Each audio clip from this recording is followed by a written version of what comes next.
Assalamualaikum warahmatullahi wabarakatuh. Selamat berjumpa lagi dengan saya. Ini saya masih di Bukit Mungkrang, lereng Gunung Lawu, Karanganyar, Jawa Tengah. Saya akan melanjutkan gaya belajar matematika untuk intuiting. Khusus untuk intuiting ini, vlog saya agak panjang karena memang intuiting aslinya tidak suka matematika. Tetapi ketika dia masuk kelas 1 SD sampai kelas 3 SMA, sekolah di Indonesia ini ada, karena ada matematikanya ya. Yaitu bagaimana mengantisipasinya, yaitu kita ajari anak intuiting belajar matematika dengan gaya intuiting dia. Seperti biasa ada 4 tahap untuk belajar tiap tipe. Yang pertama adalah persiapan, kedua pelaksanaan, yang ketiga yaitu refreshing, keempat sesuatu yang membuat dia semangat. Pertama adalah persiapan. Persiapan bagian intuiting adalah salurkan bakat seninya.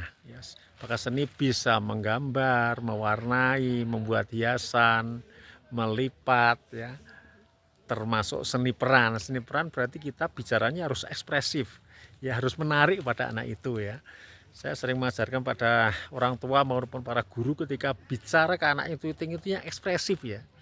Nyapanya jangan dingin ya, tapi ekspresif. Misalnya, "Mbak, gimana kabarnya? Wah, hari ini kok bajunya bagus sekali, kamu cantik sekali. Ayo kita belajar matematika." Ya, matematikanya nanti kita buat yang heboh, yang indah dengan apa? Dengan lihat film di YouTube misalnya. Dengan seperti itu anak intuiting akan punya hasrat untuk belajar matematika, ya. Setelah dia mulai suka dengan awalan tadi, pembukaan berubah penyaluran bakat seni, masuk ke pelaksanaan. Nah, belajar anak intuiting paling cocok itu dalam hal matematika terutama adalah dengan video. Ya, kita carikan video di YouTube tentang pelajaran matematika sesuai dengan yang akan diajarkan oleh Bapak Ibu guru atau orang tua yang akan mempelajari putranya. Saya pernah mengajar, ya, micro teaching, ya. Jadi kalau saya mementoring sebuah sekolah, saya biasanya mengajar di kelas, terutama yang tingkat SD, ya. Saya ngajari biasanya percontohan di kelas 3. Waktu itu saya mengajar kelas 3 itu adalah pecahan, ya, perperan. Maka saya carikan video yang menarik, ya. Videonya itu begini, rekan-rekan, ya. Yuk tampil, kita belajar pecahan. Langsung tampil itu kue pisah. Jadi kue pisah bulat, ya. Kue pisah, ini kue pisah. Kue pisah dibagi 2. Garis gini jadi 2, ya kan, jadi separuh-separuh, ya. 1 dibagi 2, langsung 1 dibagi 2. 1 dibagi 2. Ya, 1 dibagi 2 adalah setengah. Jadi dengan melihat peragaan seperti itu, anak intuitif langsung paham, setengah itu apa sih? Setengah itu punya satu barang dibagi 2. Kemudian lagi, ya, dibagi 2 lagi. Ya, jadi kita bagi 2 lagi. Ini adalah jadi 1 dibagi 4. 1 dibagi 4. 1 dibagi 4. 1 dibagi 4, seperempat. Langsung dia paham. Seperempat itu gimana itu, ya. Terus meningkat pelan-pelan sampai penjumlahan pecahan, pengurangan pecahan, termasuk diakhiri membandingkan pecahan, ya. Mungkin rekan-rekan yang sudah menjadi bapak-bapak atau ibu-ibu, ya, membandingkan pecahan itu mungkin kalau Anda bukan guru matematika kayaknya mungkin agak kesulitan, ya. Misalnya begini, setengah dengan 3/7 besar mana? Dengan peragaan seperti tadi, anak intuitif bisa langsung mengerjakan, ya. Jadi caranya kan pakai silang, ya. Ini setengah 3/7 dikali silang, ya. 7 kali 1, 7, ya. 7 itu miliknya setengah. Terus yang satunya berarti 2 dikali 3 itu 6. 6 itu miliknya 3/7. 7 dibanding 6 besar 7. Berarti 7 tadi miliknya setengah, berarti setengah lebih besar daripada 3/7. Langsung saat itu juga anak intuiting yang sulit belajarnya langsung bisa. Ya, itu cara efektif untuk mengajari anak intuiting. Suatu ketika saya juga ada klien juga anak intuiting kelas 4 SD. Ibunya mengeluh, saya ajari matematika, rumus pertama hafal, rumus kedua hafal, rumus ketiga hafal, rumus keempat hafal, rumus ke-1 lupa. Ya itulah intuiting. Dia menghafal bukan dihafalkan, diurutkan bukan, tapi mencari pola. Mencari pola itu begini rekan-rekan. Contoh ya, dia diminta menghafalkan rumus luas. Ya, silakan Anda rumus luas berbagai bangun ditulis di kertas A1 ya, di kertas lebar ya, kertas A1 semuanya ya, misalnya luas bujur sangkar, luas 4 persegi panjang, luas segitiga sama kaki dan seterusnya ya. Luas segitiga siku-siku dan seterusnya. Nanti dia akan mencari pola yang mirip-mirip yang sama dikelompokkan sehingga memudahkan dia dalam menghafal. Contoh ya, luas bujur sangkar kayak sisinya sama, itu adalah sisi kali sisi ya, atau sisi kuadrat, S kuadrat.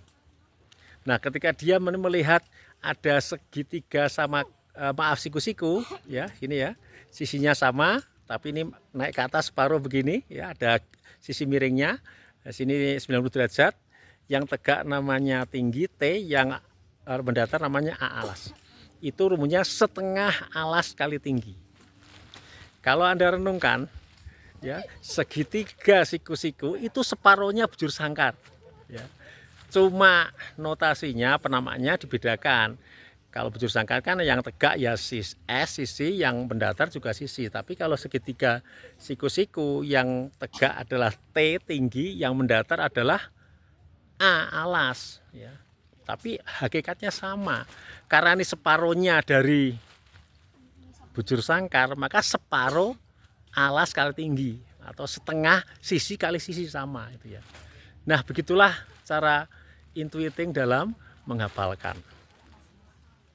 Banyak keluhan anak intuiting itu dikatakan bodoh, padahal sebenarnya anak itu tidak bermasalah secara mental, IQ-nya juga cukup tinggi, tapi dikatakan bodoh. Bukannya bodoh ya, bukannya bodoh, tapi dia itu setiap ada rumus baru yang jawabannya panjang, dia ingin menyimpulkan masalah, dia ingin mencari teori dasarnya, filosofinya, rumusnya dari mana, asal rumusnya dari mana. Lah kalau anak itu masih kelas 1 SD, kelas 2 SD, kemudian hanya melihat aja rumusnya dipandangi, dia ingin mencari cara cepat ya, mencari asal rumusnya, dasar teorinya, diturunkan sendiri, mencari rumus baru agar simple, cara pekerjaannya cepat. Nah, itu kan tidak mungkin karena dia masih kelas 1 atau kelas 2 SD. Gurunya aja suruh menurunkan rumus itu juga mungkin juga nggak bisa.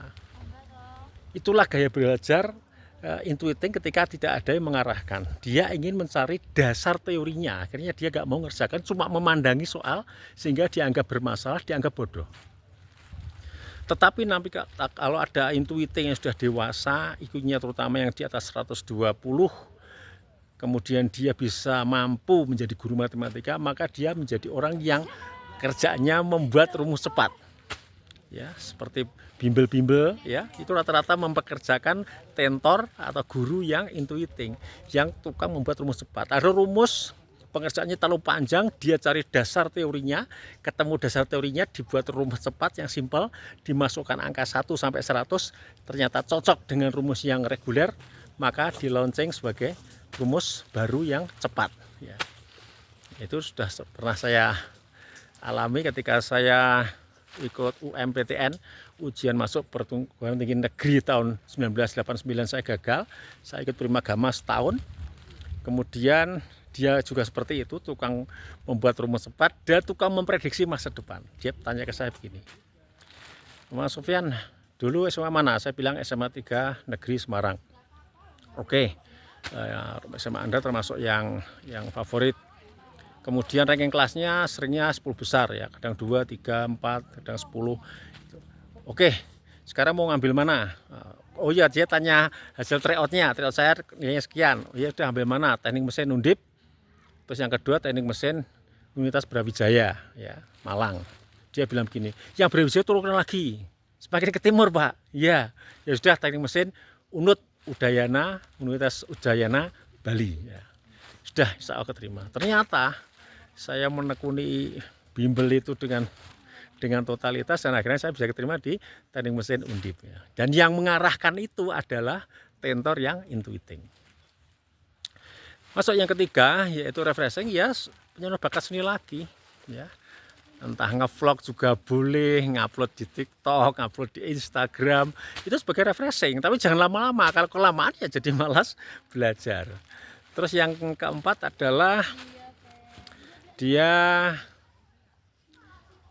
yang sesuatu yang membuat dia semangat dikasih kalimat yang inspiratif ya. Misalnya begini, kamu harus pandai matematika karena dewasa nanti kamu akan menjadi pebisnis. Pebisnis itu harus tahu keuangan. Keuangan itu basicnya matematika.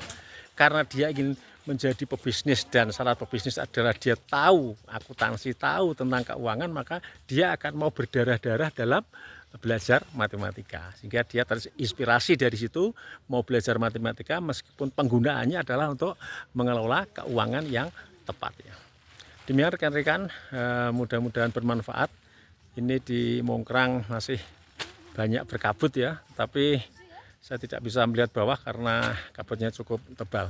Demikian dari saya, mudah-mudahan bermanfaat. Assalamualaikum warahmatullahi wabarakatuh.